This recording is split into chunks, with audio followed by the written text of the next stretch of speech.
অগ্রসরমান taxi CNG চালকের cartoon গল্প শিরোনাম সিএনজি চালক মজনুর বুদ্ধি চরিত্রসমূহ মজনু চালক হাসিখুশি সিএনজি চালক রাহিম যাত্রী সবসময় তারা থাকে পুলিশ স্যার হাসিখুশি কিন্তু কড়াকড়ি আইন মানানো পুলিশ ছোট্ট বাচ্চারা যারা শেষে শিক্ষাটা পায়। গল্প একদিন সকালবেলা শহরে সিএনজি চালক মজনু তার সবুজ সিএনজি নিয়ে বের হলো। স্পিকার জোরে হর্ন বাজায় পিই। তখন এক যাত্রী রাহিম এসে বলে, ডানে ইশারা করা উল্টো হাতের তর্জনী, ভাই তাড়াতাড়ি স্টেশনে নিয়ে যান, আমার ট্রেন মিস হয়ে যাবে। মজনু হেসে বলে, ডানে ইশারা করা উল্টো হাতের তর্জনী, ভাই সিএনজি উড়োজাহাজ না, কিন্তু আমি চেষ্টা করব। তারা রওনা দিল।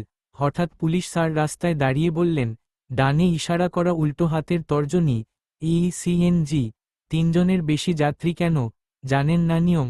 মজনু একটু মজা করে বলল, ডানে ইশারা করা উল্টো হাতের তর্জনী স্যার, আমি তিনজন মানুষই তুলেছি, কিন্তু সাথে হাসি খুশি ফ্রি। সবাই হেসে উঠল। পুলিশ স্যারও হাসলেন। ডানে ইশারা করা উল্টো হাতের তর্জনী, ঠিক আছে, এবার